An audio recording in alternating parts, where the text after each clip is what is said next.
Hey, it's Miss Kellie Michele. I am back again with my guest, Kay. And this time she is going to talk about wholesaling, which is her specialty, and how you can work with wholesalers to find properties to buy and use for your midterm rentals. So go ahead and say hello, Kay. Hey, how's it going, everybody? All right, so we're going to jump into it because Kay introduced herself in another video, so we are not going to have her go through that again. But Kay, can you tell everybody what is a wholesaler? Can you define it for people who do not know? Sure. A wholesaler is quite simple. So, a wholesaler connects a cash buyer to a motivated seller. Okay, so they are the middleman or woman. So they are the middle person who connects these two folks. They're not a real estate agent. And the reason why they're not a real estate agent is because they assign the contract, right? They are not, they don't have any stake in it other than connecting these two folks. So my job as a wholesaler will be to contact property owners of distressed properties, not all the time distressed though, but typically distressed properties, getting them under contract for, let's say, I'll give you an example, $5,000 or $10,000, finding a cash buyer for, and you would sell it to the cash buyer or assign it to the cash buyer for, let's say, $15,000. And your profit in that particular instance would be $10,000, right? So that's pretty much what a wholesaler is. And finding the deals and all that other jazz is a little bit more intricate, but in a nutshell, very simply, that is what a wholesaler is. Okay, and how long have you been wholesaling? I've been wholesaling for about 2.5 years. And what areas do you wholesale in? Do you only do it in your hometown, or do you do it across the United States or in several different cities? Yeah, North Carolina is my jam. Like North Carolina, because I know my county, I know the area, so I know how to get in, how to maneuver around certain things, certain loopholes. But I've looked into Colorado and Texas because I love land. So I also buy land cash and properties cash as well. But as a wholesaler, I typically stick to North Carolina. Okay. All right. So if a person who does not know anything about real estate investing and they see this video and they're like, okay, well, let me try to see if I can work with the wholesaler. What is the best route that they can go to work with the wholesaler? We hang out on Facebook Marketplace. So Facebook Marketplace is where most wholesalers will be. If you see looking for a cash buyer, those are little keywords to say that's a wholesaler. Let me contact them, right? Networking events. If you're driving through your city, county, or whatever, and you see those signs that say we buy houses cash, more than likely that is a wholesaler, right? They are not buying the house cash. Again, they are assigning that contract to a cash buyer. So contact them. Even if you are a buyer, you can still contact that person on that sign because they're a wholesaler. So yeah, those are some key things, but definitely Facebook Marketplace, that's where we live. Yeah, and you can also go into Facebook groups. So there are real estate investment groups all over Facebook for different cities for the United States. Anything you're looking for, you're going to find it in a Facebook group. You will find wholesalers in those Facebook groups if you join them. So that's another way to connect with wholesalers. Absolutely. All right.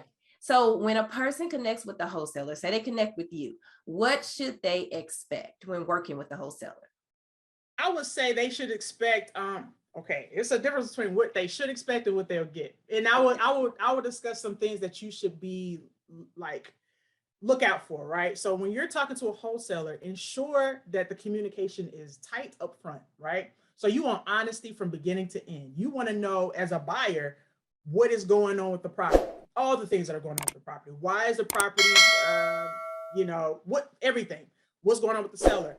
If in any of that communication is not honesty, then you might want to move on because it can bite you in the butt later on at closing. Because you don't want any liens against the property you didn't know about. You don't want anything that's like, oh, you didn't tell me that, right? So an upfront, honest wholesaler on both parts, not only for the buyer, but also for the seller. So just that judge of character to see, is this person being honest? Because this is intricate, right? It's a lot of moving pieces. Another thing you probably should expect is a good deal. For the most part, if the person is a seasoned wholesaler, they're going to give you a good deal. They know the numbers, they run the numbers, they are good at what they do. So keep those things in mind. But honesty and communication, I would say, is number one. Okay, so this is different from dealing with a realtor. Let's make sure we're clear. Wholesalers typically are not realtors. Okay, so The service and the information is going to be different. Realtors are required to do certain things by law. Wholesalers are not. So that is why Kay is like, make sure you get judge the character, make sure you're working with someone who's honest. So that might take some time. It might take you building a relationship with them. But just understand that, okay? And maybe the level of customer service is going to be different as well. So what is the difference with the customer service part? Because some people who don't know anything about real estate investing, I don't want them to go into this thinking it's going to be the same level as a realtor as far as the customer service part. It's not the same. So what would be some differences? It's not the same, but you can, if you find a good wholesaler, it can be, right? Because there's a lot of folks that know that in certain states, now there's certain states that are cracking down on wholesaling and say, well, you can't do that without a wholesaling license or something to show that you are qualified to do this. There's a lot of folks that try to jump into the wholesaling game and have no clue what they're doing, right?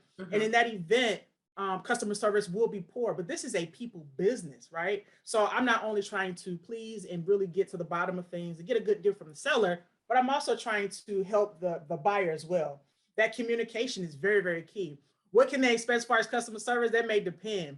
I would also ask that particular wholesaler, like, what other deals have you done? Can you show me anything you've done in the past? Like, just to get some type of judge of character. That's what it boils down to me. How long have you been doing this? Ask them questions, because you'll find out a lot just by asking simple questions. If they don't know the answers to these things, or if they seem like, move on, because it can bite you in the butt later on. Now that level, I'm good at customer service because I know what it is. I know that I can lose that cash buyer. So in a nutshell, it kind of just depends on the actual person. So yeah. And then the customer service part on the buyer's side is, well, both sides is important, yes, but that buyer could be a repeat buyer. So that is another reason why it's always important to provide great customer service as a wholesaler. Now, you mentioned earlier that you work with cash buyers. Now, everyone might not have cash in the bank to buy a property. So are there any other alternative ways to work with a wholesaler besides only having cash? You can, as far as working with a wholesaler, not necessarily, but as far as just flat out trying to get a real estate property, you could do seller financing. Wholesaling is one where we talked about. You could also do hard money loans. There's a ton of different things you could do, but you could also do JV. You could partner with them. If you can't bring necessarily money to the table, you could say, well, I can help you bird dog. Bird dog is basically find the properties, right? And send it to them. You can get paid that way. You could get paid via splitting up the task. You do this, I'll find a buyer, you find a seller. We'll split the profits at the end. So those are some ways or subject to is another good one. So that's not necessarily dealing with the wholesaler, but you will want to make sure that you find a deal under value, and you pretty much go to the owner saying, hey, owner, I see that you still have a mortgage mortgage on this property. I can pay the mortgage. The mortgage will still be in your name, which is a hard thing to sell, But the mortgage will still be in your name. I'll pay everything, every month. You legally do it with paperwork, and you pretty much, you do a closing, like a traditional closing. You can get in the property and change that into Airbnb. You can resell it, a gamut of things. But those are a couple options for folks. Okay, so you guys, what Kay just spoke about is not necessarily what a wholesaler will do for you. Those are things you would have to do for yourself. And that gets into the world of real estate investing. Those are creative ways to get a property at a discount. So what she just talked about, that takes legwork, it takes energy, it takes marketing, it takes another set of skills. So please be aware of that. That's not what the wholesaler is going to do for you. Okay.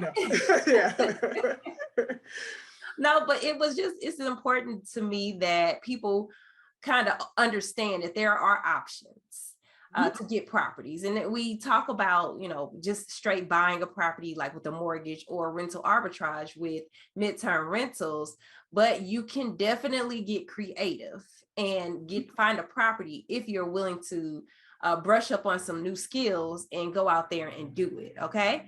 So really that is pretty much it. Now, another thing you mentioned is the fee that wholesalers make. Sometimes people have a problem with wholesalers making a fee, or they have a problem with the amount that a wholesaler is making. So can you talk about that as far as why that should not be an issue? Okay, so we call it an assignment fee pretty much. And our assignment, we work as a wholesaler, we work for whatever we're doing, right? So it's a lot of leg work. If you ask, I've had real estate agents ask me, how in the world did you get in contact with that seller? I've been trying, it was a house in a very great neighborhood where I'm at, right? How it was abandoned. How did you get in contact with them? That is the legwork that I'm doing. That is my secret mojo, right? That is my sauce. This is a real estate agent who was trained to do that, and they couldn't necessarily find a person. They didn't have the time to find a person. So with all of that, I pretty much set my price, and I'm expensive. So if it is what it is, it's honestly a win-win-win. In the case of an owner who has abandoned this property, the property's in North Carolina, but they live in California, they owe taxes, they, all of this stuff is going on with the property assessments and all of this. They are saying, typically, when I call them, this is what I want to hear. Like, oh, thank you, Jesus, thank you, Lord. Thank you for calling me and helping me out. Because I don't live in the area anymore. I don't want the property because you help. Like, thank you. Yes, whatever, So that's a win for me for my assignment fee. And then a win for the cash buyer, because it's still, even with my fee, it's still below what they would get on the market right now. Exactly. So it's a win-win-win. I've never had anybody say, why'd you get paid so much? Because they find, and they never ask me because it's such a good deal that it's like, whoa, okay, let's do it. Make sure it's legit and everything. But yeah, I'm down for it. So that's all I can say. I'm expensive, but I'm legit, good customer service. I'm honest. All those things make me expensive, and I can do, I find those hard to find sellers. So right, and not only that, so you find these good properties and you close the deal. Like, there are so many wholesalers, and this is what Kay kind of talked about earlier, that don't really know what they're doing, or they're not being honest, and they're promising you something, but when it comes to closing, they can't close because they didn't do something correctly. So you working with the right person is a price. And that's with any industry. That's if you want to get your bathroom remodeled, you go get somebody who is not experienced, you're going to end up spending more money because they messed up your bathroom, and you're going to have to pay the professionals when you could have paid the professional from the beginning and just spent the money. So that's just how it works. Okay. All right. So, Kay, is there anything else you want to add in regards to wholesaling as it relates to midterm rentals? Just to, again, that customer service piece is really key for me. If you are a wholesaler, and if you are a buyer, looking for that great communication up front, and to find a way. With real estate, it's about loopholes. Not only loopholes, it's about finding a way out of a no. You get a no, like, oh, I don't have enough of this. I don't have my credit right. You don't always need credit. In this particular case, I didn't use any of my credit to wholesale, right? So be creative. You can't necessarily always find a deal. You make one, you create one. So that's pretty much my thing I have. So real estate is awesome. And yeah, just create a deal, figure it out.